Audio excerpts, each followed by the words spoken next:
주왕이 상아젓가락을 만들자 기자가 염려해 이렇게 말했다.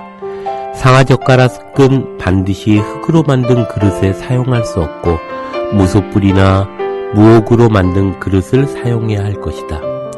상아젓가락에 옥으로 만든 그릇을 쓰게 되면 반드시 채소국을 먹지 않고 쇠고기나 코끼리고기나 표범고기만을 먹게 될 것이다.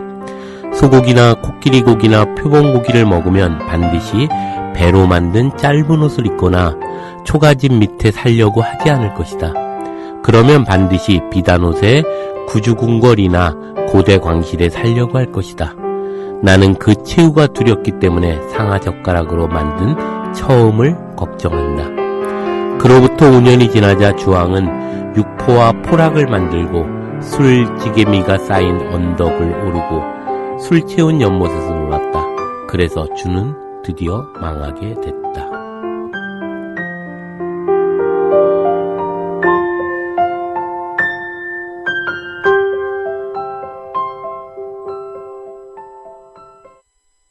안녕하세요.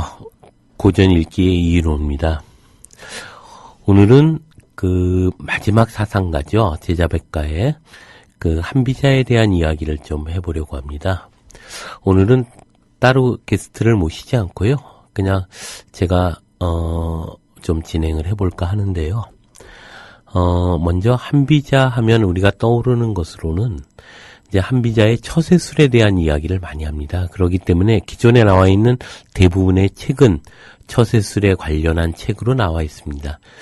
그렇지만 그런 점에서 보면 한비자가 그 당시에도 이미 그런 염려들이 좀 하지 않았나 이런 생각도 해봅니다. 그렇기 때문에 이 법가의 사유를 단순히 처세술의 문제로만 보면 대단히 위험하지 않을까 이런 생각이 듭니다. 다른 의미에서 보면 관계학이라고 할까요? 혹은 정치학이라고 할까요? 이런 의미를 지니고 있지 않는가 하는 생각이 듭니다. 무엇보다 한비자의 사유의 핵심은 리더십에 있고 그 리더십은 관계가 만들어내는 합리적 태도와 합리적 관계에 대한 어떤 성찰이 녹아 있는 것은 아닌가 이런 생각이 들고요. 그것은 한비자가 이야기하듯이 이런 얘기를 합니다. 그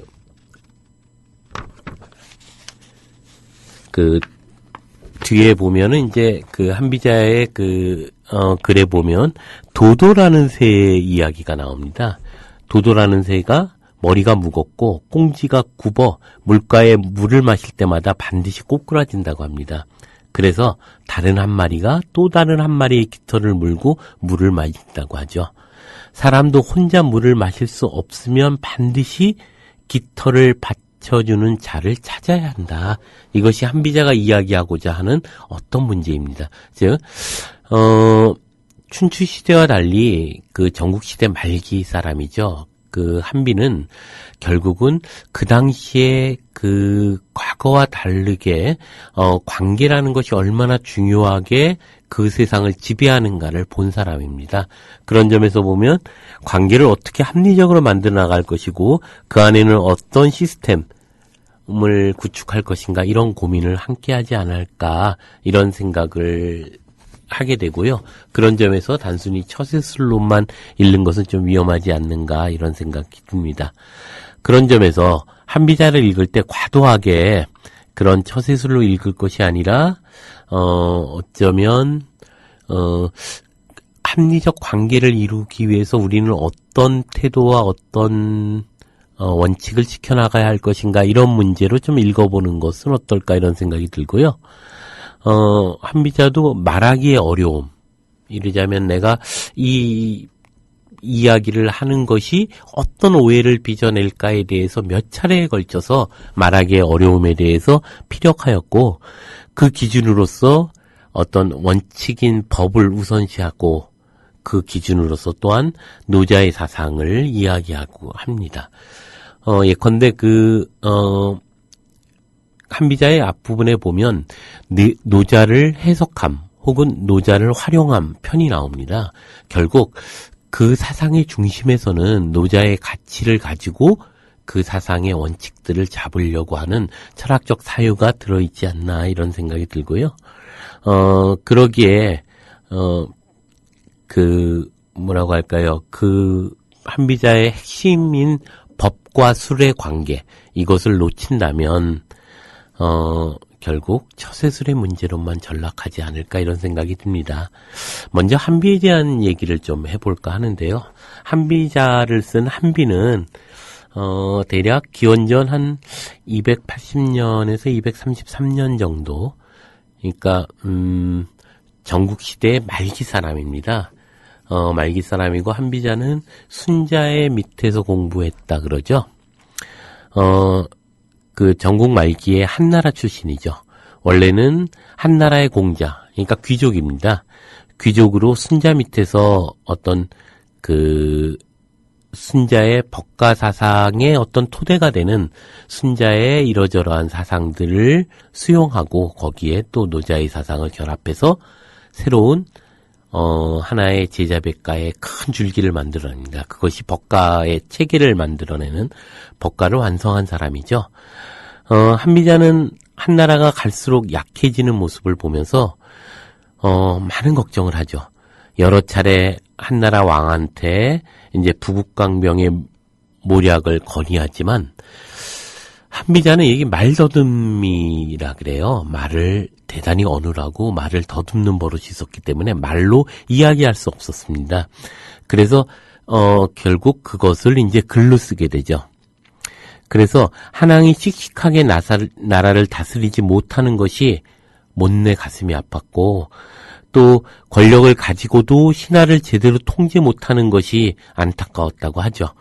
그래서 재능 있는 인재를 기용하고 국가를 강성하게 만들지 못하는 것을 아쉬워하면서 한나라의 상황은 또 이러한 것과 더불어서 그 당시의 상황에서 보면 허영과 사치에 빠져서 나라를 위기로 몰고 갈 인물들을 등용하고 있었고, 결국 이자들에 의해서 나라가 붕괴되고 있다는 걸 보게 됩니다. 그래서 고분이랄까 오두, 내외저, 설림, 세난 등 이런 여러 가지 이제 글들을 써서 왕에게 바치게 됩니다. 근데 그 한왕은 사실 거들떠보지도 않죠. 그러다가 이 글이 흘러 우연히 진나라의 당시의 왕인 그 진왕인 정에게 들어가게 됩니다. 그러니까 이 정은 제국을 통일했던 진시황이죠. 진시황에게 이 이야기가 들어가게 되죠. 결국 그 고분이나 오두를 읽고 나서 진시황이 이제 감동을 합니다. 죽기 전에 정말 이 사람을 한번 만나고 싶다라고 이야기를 하죠. 그때 그의 참모였던 이사라는 사람이 있죠. 이 이사는 순자 밑에서 한비자와 동문수학했던 사람이고, 이사는 그 왕에게 자기가 그 한비자와 동문수학하고 있었던 사람이라는 걸 알리고 꾀를 내어서 한비자를 불러오게끔 합니다. 그 방법으로 한나라를, 작은 소국이죠, 한나라를 치게 되죠. 치고 그 사신으로 한비자를 올 것을 명령하게 됩니다. 결국 진나라 왕에게 이제 한비자가 오게 되죠.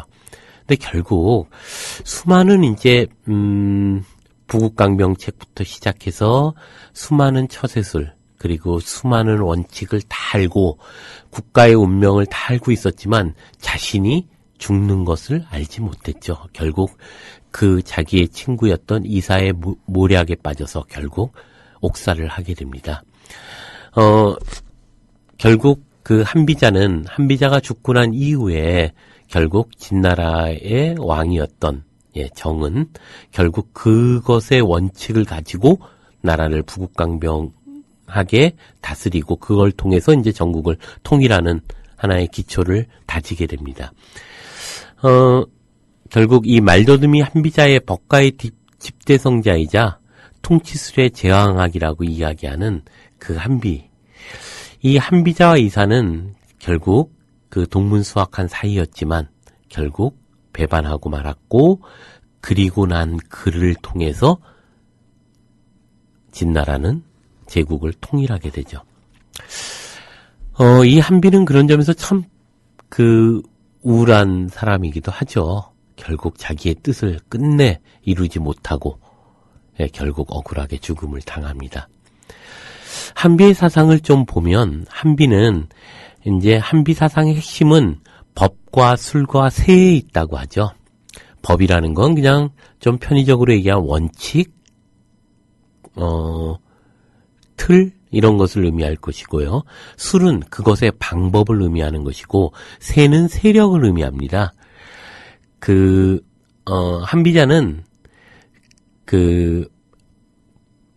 자신의 법적 체계를 상황이라고 하는 사람으로부터 이제 끌어오게 되죠. 그리고 술은 신부래라고 하는 사람으로부터 근원을 두고 있습니다. 어떤 사람이 물어보죠. 신부래와 공손왕, 상황이죠. 상황 두 사람의 견해 중 어느 쪽이 나라에 더 필요합니까? 라고 물어봅니다.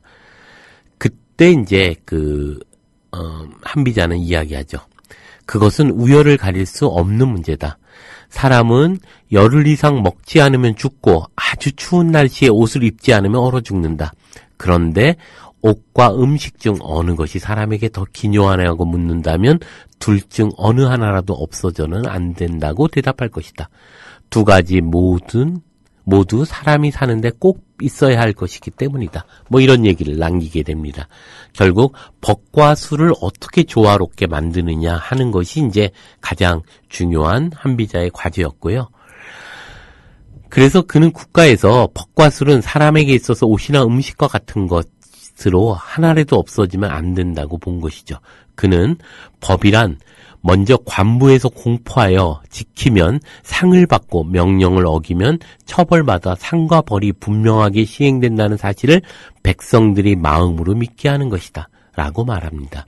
이는 법이란 백성들이 반드시 따라야 할 조령 같은 것으로 이 조령은 각종 상벌 조건을 상세하면서도 구체적으로 규정하고 군주에 복종하면 상을 받고 저항하면 벌을 받도록 해야 한다고 이야기하는 거죠. 영리하고 지혜로운 군주가 법과 수를 장악하여 운영하는 종합적 원칙은 절기에 맞추어서 농사를 지어 재물을 얻게 하고 세금 제도를 정비하여 빈부를 고르게 하고 형벌을 엄격하게 하여 간사한 악행을 끊고 백성들이 땀을 흘려 일하게 해서 부를 쌓고 직무를 잘 처리하여 귀한 지위에 오르고 죄를 지으면 벌을 받고 공적을 세워 상을 받게 하고 군주의 인자한 은혜만을 바라지 않도록 하는 것이 제왕이 나라를 다스리는 도다라고 얘기함으로써 결국 법과 술의 원칙들을 조화롭게 만들기 위해서 노력하게 됩니다. 그래서 그는 법은 드러나는 것이 낫고 술은 드러내지 않는 것이 낫다라고 이야기하면서 결국 법은 널리 선전하여 집집마다 다 알게 해야 하고 술은 마음속에 꼭 감추어 드러나지 않으면서 백성을 통치하고 신하를 통제해야 한다는 것의 의미를 지니고 있습니다. 결국 어떤 원칙들을 지키고 이 원칙대로 다가가기 위해서 어떠한 관점을 가질 것인가 하는 문제들이 이제 한비자에 있어서 되게 중요한 문제인데요. 오늘은 한번 이걸 뒤집어서 한번 이런 생각을 좀 해봤으면 좋겠는데요. 한비자의 책들은 대단히 많은 이야기로 되어 있고 그 이야기 전체를 다 이야기하는 것은 좀 무리일 것 같습니다. 그런데 오늘 한번 이런 생각을 해봤는데요. 현대민주주의 사회에서 핵심은 국민이 주인인 사회 속에서 우리는 살고 있습니다. 정말 민이 주인인 거죠. 그렇다면 역으로 군주라고 그 당시에 얘기했던 것을 뒤집어 보면 어떨까. 그래서 우리가 어떤 태도를 가지고 행정부 혹은 관료들을 규정할 것인가 하는 문제로 한번 뒤집어서 생각해 보는 것도 되게 재밌는 의미를 지닐 거라는 생각이 드는데요. 한번 그런 점에서 모든 것이 다 적용할 수 있는 건 아니지만 몇 가지 중요한 한비자의 어떤 통찰을 한번 보면 어떨까 생각을 합니다. 먼저 군주에게 권력을 상실하게 하는 5가지의 장애 요인이 있다고 하죠. 첫째는 신하가 군주의 눈과 귀를 가리는 것이라고 합니다. 제가 미리 전제로 말씀드렸던 건, 시민이 혹은 국민이 주인이라고 하는 전제로, 그래서 군주를 시민 혹은 국민의 관점에서 바라본다면, 그리고 행정 권력들, 혹은 우리가 국가 권력이라고 이야기하는 관료들을, 거꾸로 한번 이야기를 해본다면, 신하가, 즉, 행정 권력이, 관료들이 군주의 눈과 귀를 가리는 것이 첫 번째 권력을 상실하게 하는 장애 요인이라고 얘기하죠. 국민의 눈과 귀를 가리는 행정 권력. 이것이 아주 중요하게 한비자가 얘기했던 첫 번째 얘기입니다. 언론이나 이런 것들을 장악하고 결국 그런 것들을 통해서 군주의 눈과 귀를 가리고 있는 것. 그리고 둘째는 신하가 나라의 재정을 장악하는 것이다. 예. 이러자면 얼마 전에 페이스북에 그런 것들이 떴죠. 그러니까 박정희 뭐라고 할까요? 그런 것에 쓰는 비용들이 공개된 적이 있습니다. 수백억에 달하고 있죠. 이런 것들이 소리 소문 없이 그냥 쓰여지는 것. 그래서 나라의 재정이 국민의 어떤 대표들이 모여있는 국회의 인준을 받지 않고도 쓰여지고 있는 현실 속에 놓여 있다는 것을 한번 한비자를 통해서 한번 생각해 볼 필요가 있을 것 같고요. 셋째는 신하된 자가 군주의 허락 없이 마음대로 명령을 내리는 것이다. 군주의 허락 없이 마음대로 명령을 내리는 것이다.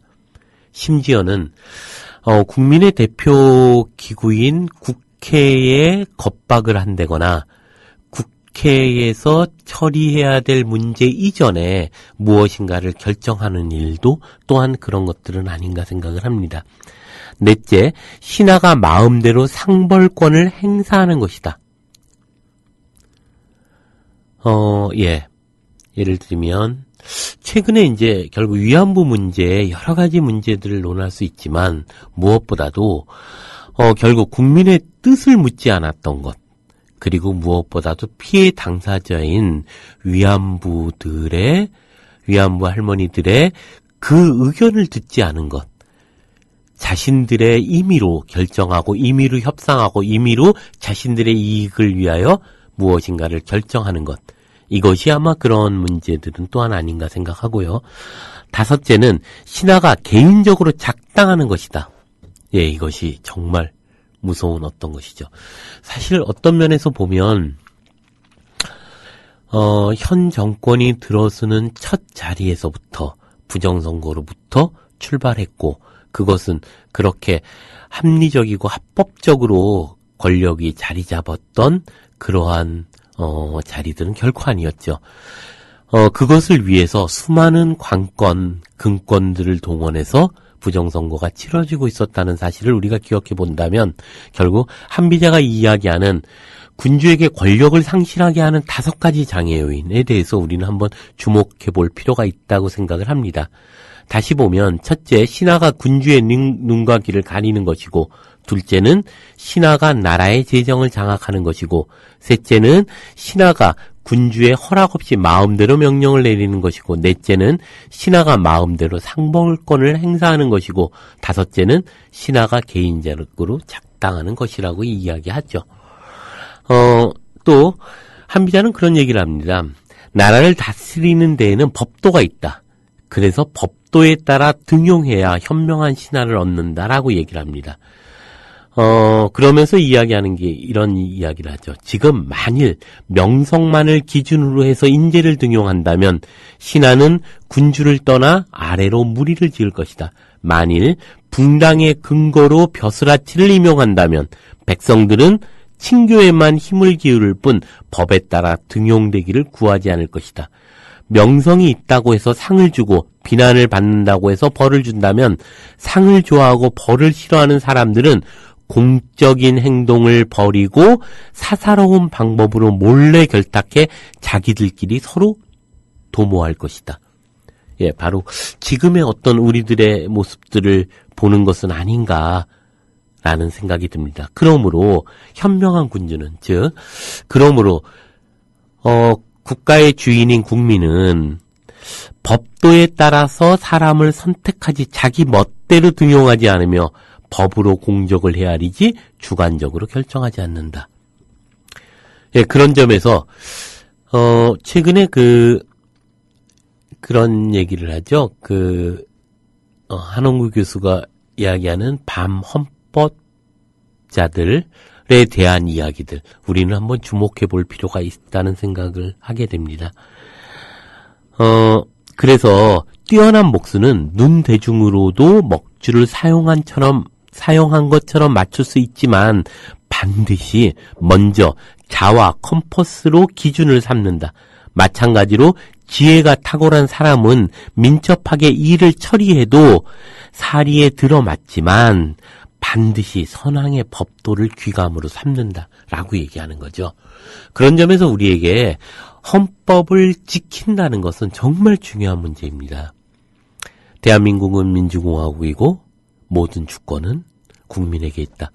이것이 우리가 가장 중요해야 될 첫 번째 원칙들이 아닐까.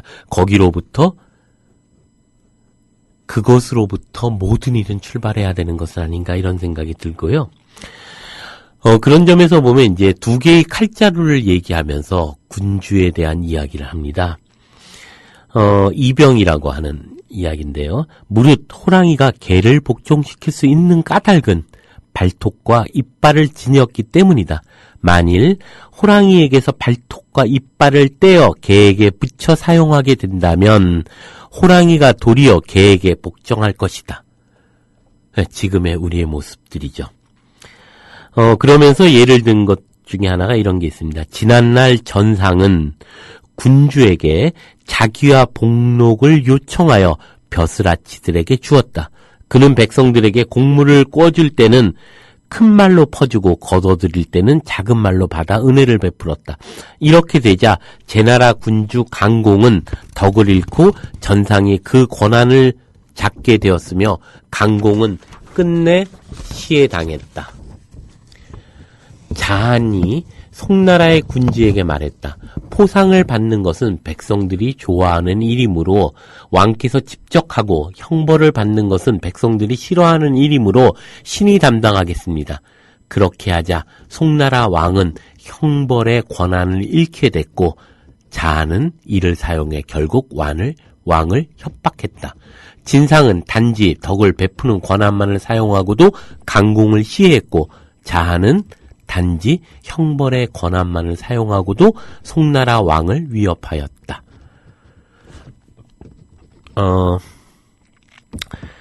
결국 그 국민의 힘, 그리고 국민의 힘을 통해서 만들어야 되는 국회의 어떤 힘, 이것이 결국은 행정권력에게 무너졌을 때 우리는 어떤 결과를 만든지 보게 됩니다. 그래서 이제 예를 들어서 한비자는 그런 얘기를 합니다. 그러므로 한나라의 소후가, 이제 한나라의 왕이 그 술에 취해서 잠이 들었답니다. 이때 정관은 뭐냐면 모자를 관리하는 사람이죠. 의전하는 사람인데요. 정관이 군주가 추워하는 것을 보고 군주의 몸에 옷을 덮어주었다고 하죠. 왕은 잠에서 깨어난 뒤 물어봅니다. 주위의 신하들에게 물었죠.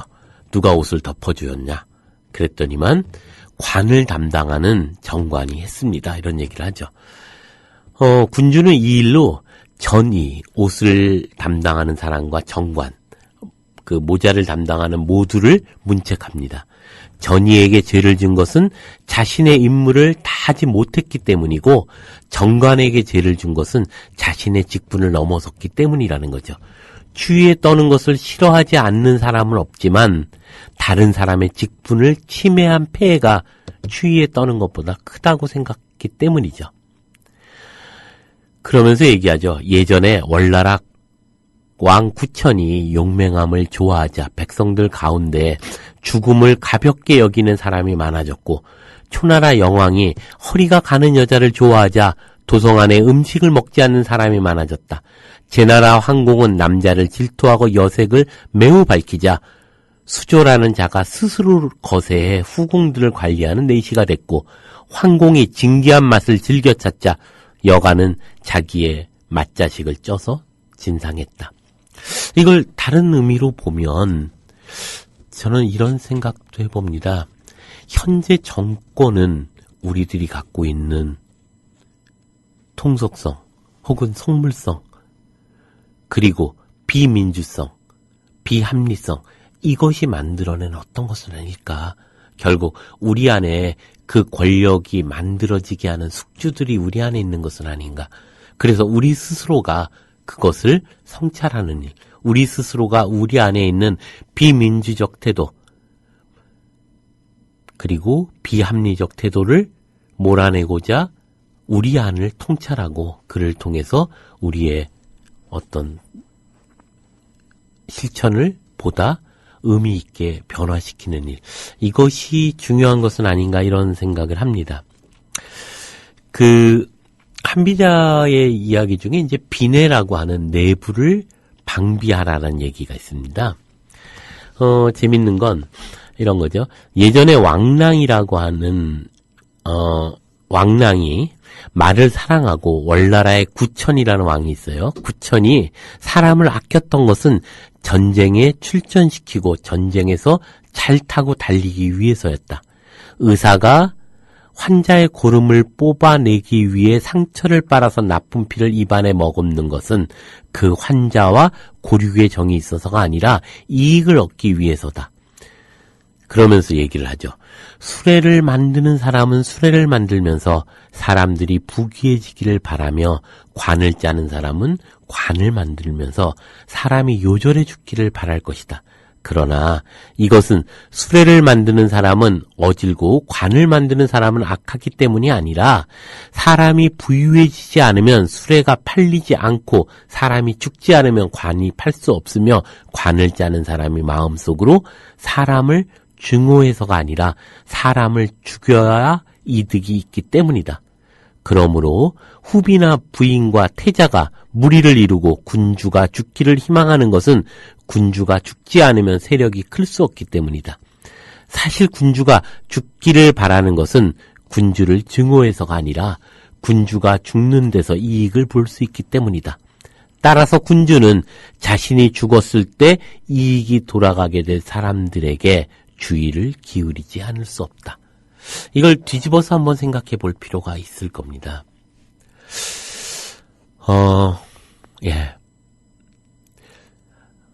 한 개인이 자신의 권력을 위해서 한 도시에 수백 명을 학살하고 제5공화국을 선포했던 역사를 우리는 가지고 있습니다. 결국 우리가 정신을 차리지 않으면 우리가 보다 깊이 있게 성찰하고 보다 의미 있게 행동하지 않으면 우리는 똑같은 일들을 또다시 경험하게 될 겁니다. 진보적 지식인들이 최근에 올해가 파시즘의 도래를 예고하고 있다고 이야기하죠. 그것은 어쩌면 한비자가 예고하듯이 우리가 우리 안에 있는 그 목매함들, 우리 안에 있는 어떤 비민주성들, 우리 안에 있는 배타성들, 우리 안에 있는 비합리성들, 우리 안에 있는 속물성들을 넘어서지 못하면 우리는 이 파시즘의 거대한 물결로부터 자유롭지 못할 거라고 생각합니다. 그런 얘기를 하죠. 한비자는 물이 불을 이길 수 있음은 자명한 이치이다. 그러나 그 중간에 가마솥을 두면 물은 끓어올라 모두 위로 증발하지만 불은 솥 아래에서 기세 좋게 타올라 물이 불을 이길 수 있는 능력을 상실하게 된다. 아주 중요한 얘기입니다. 물의 성질은 불을 이기게끔 되어 있죠. 그러나 그 우리 사이에 가로막고 있는 가마솥이 그것을 가로막고 있을 때, 물은 불을 이기지 못하고 끓어서 물은 사라지지만 불은 기세 좋게 타오르고 있다는 거죠.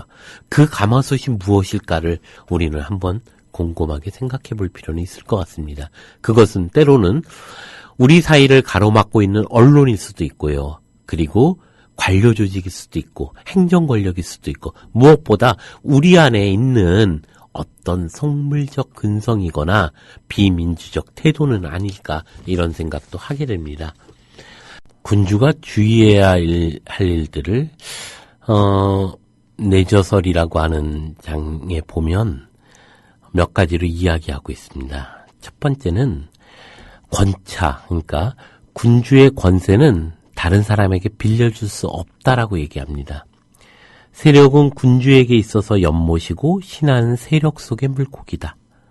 물고기가 연못을 잃으면 다시 얻을 수 없고 군주가 그 세력을 신하에게 잃으면 다시 거둘 수 없다. 상벌은 예리한 무기이다.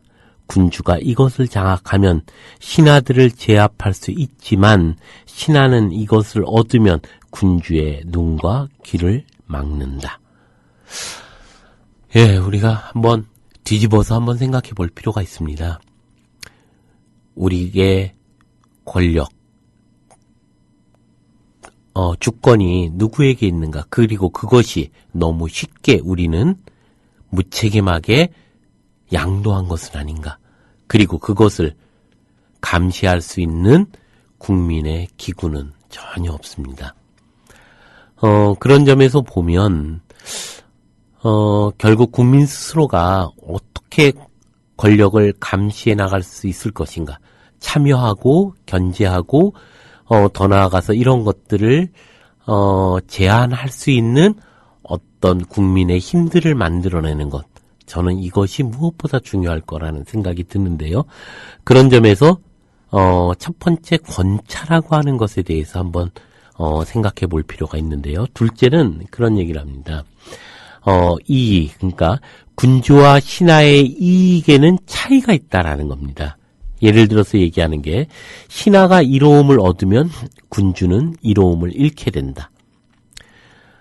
그런 예를 들죠. 위나라에 사는 부부가 기도를 드리는데 축원하여 이렇게 말했다고 합니다. 저희가 공짜로 배 100피를 얻게 해주십시오라고 얘기를 한 거죠. 그 아내가 얘기를 합니다. 그랬더니만 남편이 묻죠. 아니 어찌해서 그렇게 조금만 바라게 되냐 그러고 따집니다. 그랬더니 아내가 대답하죠. 이보다 많으면 당신은 첩을 살 것이기 때문입니다. 결국 이런 거죠. 군주의 이익이라고 하는 건 다른 의미로 보면 국민의 이익이라고 하는 건 시민의 이익이라고 하는 것은 행정 권력 혹은 정치 권력의 이익과는 서로 배반하고 있다는 거죠. 결국 정치 권력의 이익이라고 하는 것은 결코 국민의 이익을 위해서 존재하지 않습니다. 그런 점에서 우리는 국민의 정치 권력의 이익이 존재하는 그 순간, 국민들은 더더욱 궁핍해지고 삶은 점점 더 저급해지게 되는 것도 바로 그런 원리는 아닐까 생각을 합니다. 그 다음에 유반이라는 얘기를 합니다. 어떤 일이 일어나 이익이 발생할 경우가 있다면 그 일에서 이득을 얻는 자가 주재자이고 그것이 해로울 경우가 있다면 반드시 이익을 얻는 자를 살펴야 한다라고 얘기를 합니다. 예를 들어서 그런 얘기를 하죠. 문공 때에 요리사가 고기를 구워 바쳤는데 머리카락이 감겨져 있었대요. 문공이 요리사를 불러서 이제 꾸짖습니다. 목이 막혀 죽도록 하려고 했냐, 어찌하여 구운 고기에 머리카락을 감았느냐라고 얘기를 합니다. 그럴 때 요리사가 고개를 조아리면서 얘기를 하죠. 저는 3가지 죽을 죄를 지었습니다. 숫돌에 칼을 갈아 간장처럼 예리하게 해서 고기를 잘랐지만 머리카락을 보지 못한 것이 신의 첫 번째 죄이고, 나무로 고기를 꿰면서 머리카락을 보지 못한 것이 신의 2번째 죄이고, 숯을 가득 채운 화로를 준비해서 불이 뻘겋게 달아왔을 때 고기가 다 익도록 머리카락을 태우지 못한 것이 신의 3번째 죄입니다. 그랬더니만 왕이 이제 깨닫는 거죠. 그리고 당 아래에 있는 자를 불러 문책을 했더니 과연 그러한 거죠.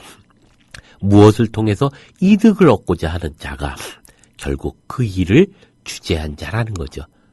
지금 아주 복잡하게 각각의 정당들이 돌아가고 있습니다.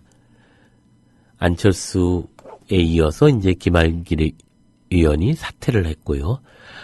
연이어서 이제 탈당 행렬이 줄을 잇고 있습니다. 그 과정에서 우리는 많은 것들에 이제 생각들을 하게 됩니다. 그리고 이러한 생각에는 지금 한비자가 던져지고 있는 질문들에 대해서 우리는 한 번쯤 생각해 볼 필요가 있는 거죠. 무엇이 그렇게 숯불을 그렇게 벌겋게 달아서 고기를 다 태웠는데도 머리카락을 태우지 못했다. 이 말이 가지고 있는 의미가 무엇인지를 한번 생각해 볼 필요는 있을 것 같습니다. 그런 점에서 보면 한비자는 많은 이야기를 하고 있으면서 그것이 보이지 않는 것들, 그리고 말하지 않는 것들, 그리고 보지 못한 것들에 대한 어떤 해안을 이야기하고 있습니다. 예를 들면 이런 얘기를 하죠. 악양이라는 아주 그 위나라의 거세다고 할까요? 아니면 아주 용감하다고 할까요? 그런 장군이 있습니다. 악양이 이제 중산을 공격할 때 그의 아들이 이제 그 중산에 있습니다. 그래서 더 이상 공격해 오면 아들을 죽이겠다고 협박을 하죠. 그런데 그 악양이 그것을 말을 듣지 않습니다. 그러자 중산의 성주가 그 아들을 삶아서 국을 만들어서 그 악양에게 보내죠. 그래서 악양은 막산에 앉아서 국 한 그릇을 모두 먹죠. 결국 위나라의 문우가 도사찬에게 말합니다. 악양은 나 때문에 자기 아들의 살점을 먹었어. 도사찬이 대답하죠. 자기 자식을 먹었으니 또 누군들 먹지 못하겠습니까? 악양이 중산을 멸망시키고 돌아오자 문우는 그의 공에 상을 내렸지만 그의 마음은 의심했다. 우리가 잘 새겨들어야 될 이야기입니다. 자신의 자식을 먹었는데 무엇인들, 누군들 먹지 않겠습니까? 이것에 대해서 우리는 한번 지금 돌아가는 정치의 어떤 문제들을 가지고 한번 생각해 볼 필요가 있을 것 같고요. 또 맹손이라는 사람이 있습니다. 어린 사슴을 사냥해서 사냥의 가신인 진서파에게 그것을 가지고 돌아가도록 하죠. 그런데 사슴의 어미가 따라오면서 울부짖는 것입니다.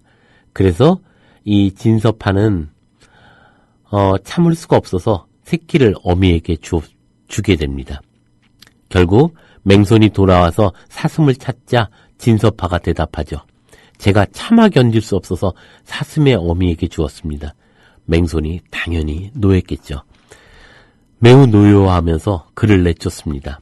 석 달이 지나자 맹손은 다시 그를 불러서 자식의 스승으로 삼습니다. 맹손에 수레를 모는 자가 있었습니다.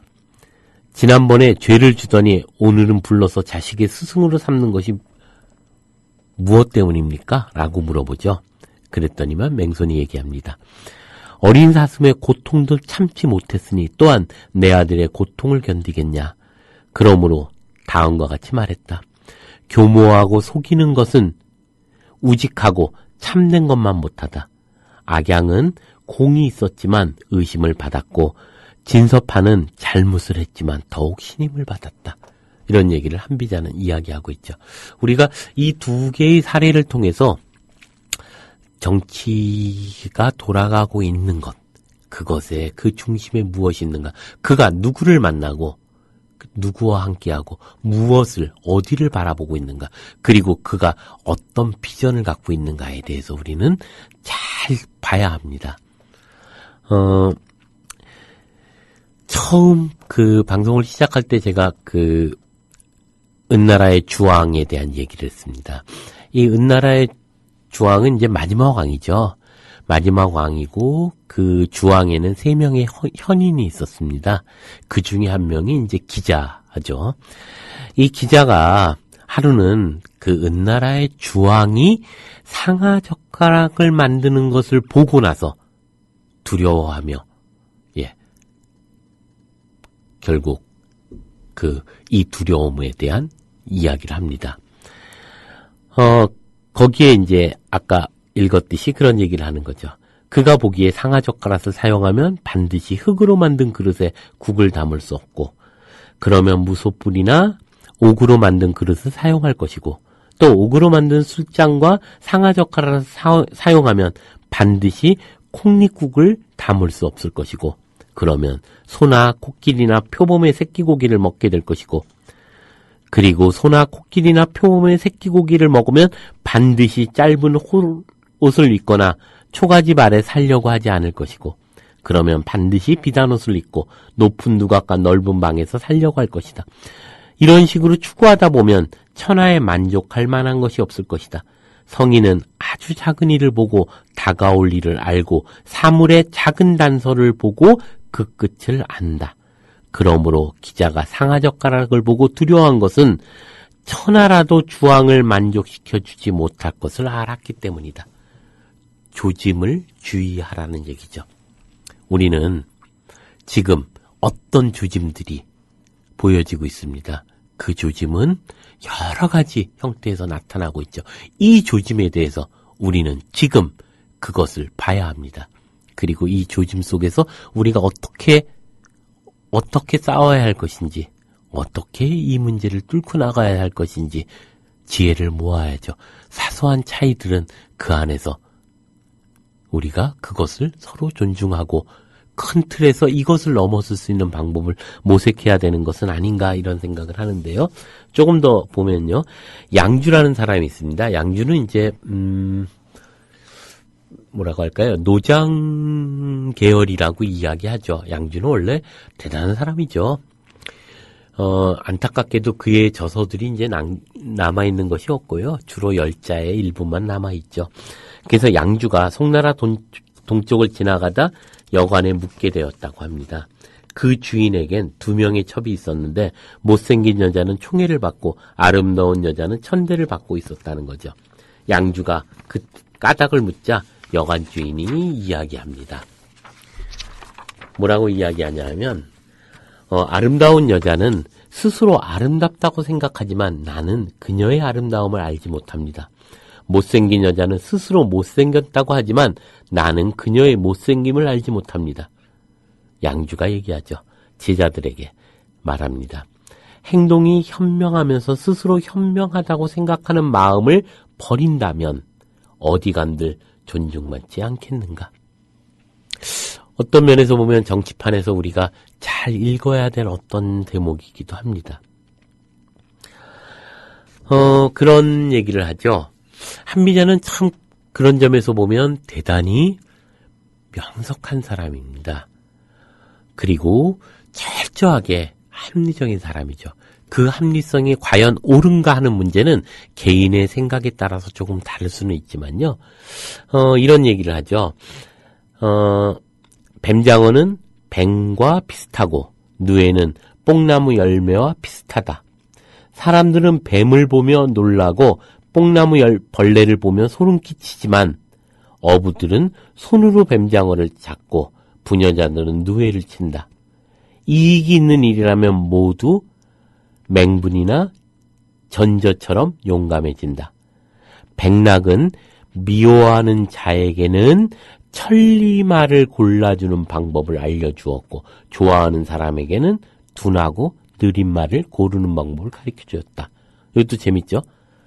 미워하는 사람에게는 천리말, 명말을 고르는 방법을 가르쳐주고 좋아하는 사람에게는 둔하고 느린 말을 고르는 방법을 가르쳐줬답니다. 좋아하는 사람한테 왜 그런가를 이제 설명을 하죠. 왜냐하면 천리만은 한 번 나옴으로 그 이익이 더디게 얻지만, 정말 천리만은 어쩌다 한 번 나오는 거죠. 그렇지만 둔하고 느린 말은 날마다 사고 팔기 때문에 이익을 빨리 얻기 때문이다 라는 겁니다. 그래서 이야기하죠. 조각의 원칙은 코는 무엇보다 크게 하고 눈은 무엇보다 작게 하는 거다. 큰 코는 작게 할 수 있지만 작은 코는 크게 할 수 없고, 작은 눈은 크게 할 수 있지만 큰 눈은 작게 할 수 없다. 세상의 일 또한 그러하다.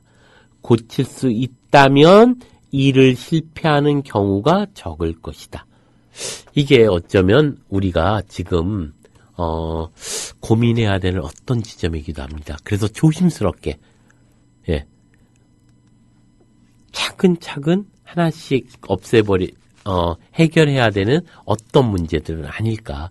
그랬을 때 조각을 할 때는 무엇보다 크게 하고, 그리고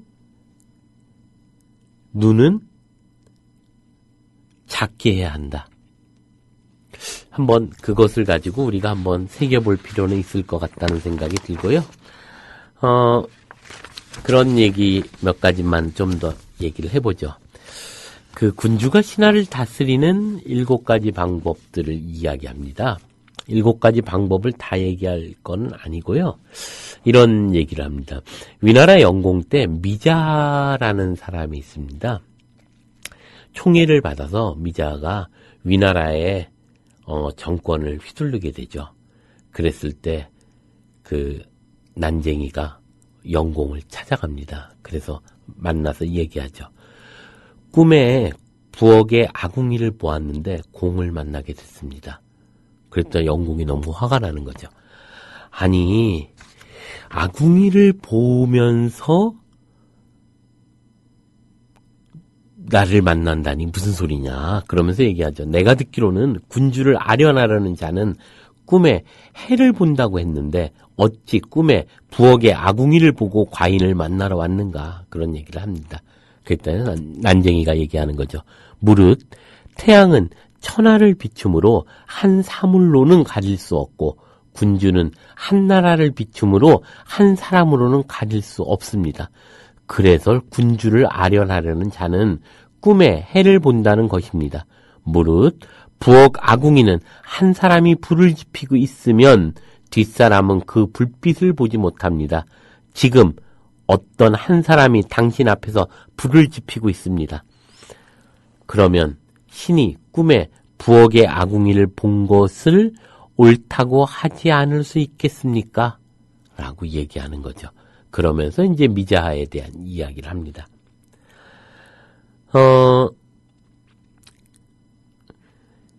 노나라 애공이 이제 공자에게 물어봅니다. 속담에 여러 신하들과 의논하면 미혹에 빠지지 않는다는 말이 있다. 지금 과인은 일을 하면서 신하들과 상의하는데도 나라가 더욱 혼란스러우니 그 까닭이 무엇이오? 라고 물어봅니다. 그랬더니 공자가 얘기하죠. 현명한 군주가 신하에게 질문할 경우 어떤 사람은 그 뜻을 알지만 어떤 사람은 알지 못합니다. 이와 같으면 현명한 군주는 위에 있고 신하들은 아래에서 솔직하게 의견을 내놓을 것입니다.